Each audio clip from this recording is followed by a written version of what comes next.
Hi అండి, ఎలా ఉన్నారు? బాగున్నారు కదండి. నేను కూడా బాగున్నానండి. చికెన్ కేఎఫ్సీ పట్టుకొని మళ్ళీ వచ్చేసానండి. మన లక్ష్మీ డిజైనర్ కిచెన్ మన ఛానల్కి ఒక లైక్ కొట్టుకోండి, ఒక షేర్ ఇచ్చుకోండి, ఒక సబ్స్క్రైబ్ చేసుకోండి. ఇంకేముందండి, చికెన్లో ఉప్పు నీళ్లు వేసేసుకోనండి. గంట సేపు నానబెట్టేద్దామని నానబెట్టేసానండి. ఏంట్రా బాబు ఇలా చేస్తుందని అనుకోకండి, భలే క్రిస్పీ కొత్త అన్నమాట అండి. నీళ్ళు చికెన్ తీసేసాకండి. కావాల్సినవి అన్నీ వేసేసుకుందాం వచ్చండి.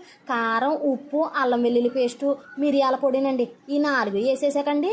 శుభ్రం కలిపేసి 3 గంటల సేపు నానబెట్టేసారనుకో భలేగా ఉంటుంది అన్నమాట అండి. ఏంట్రా బాబు వేస్తున్నాను అనుకుంటున్నారా? రోసుకు ముక్కలండి బాబా. రోసుకు ముక్కలను పొడి చేసేసి ఓట్స్ ఉంటాయి కదండి, ఆ ఓట్స్ కూడా వేసేసి 2 మిక్స్ చేసేస్తే భలేగా ఉంటుంది అన్నమాట అండి. ఇంకేముందండి, ఒక గుడ్డు తీసేసుకొని శుభ్రం గిల కొట్టేయడమేనండి.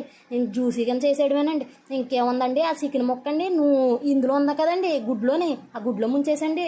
ఈ పొడిలో ముంచేసి నూనెలో వేసి నానబడించేస్తే అయిపోయిందన్నమాట అండి. అంటే చిన్న మంట మీద పెట్టి 15 నిమిషాల పాటు వేపారనుకోండి, అయ్యి బాబాయ్ భలేగా ఉంటుంది అన్నమాట అండి. తింటే ఉంటుందండి. కేఎఫ్సీ చికెన్ అంతానే మనమే అందరి దగ్గరికి మనమే పార్సిల్ చేసినంత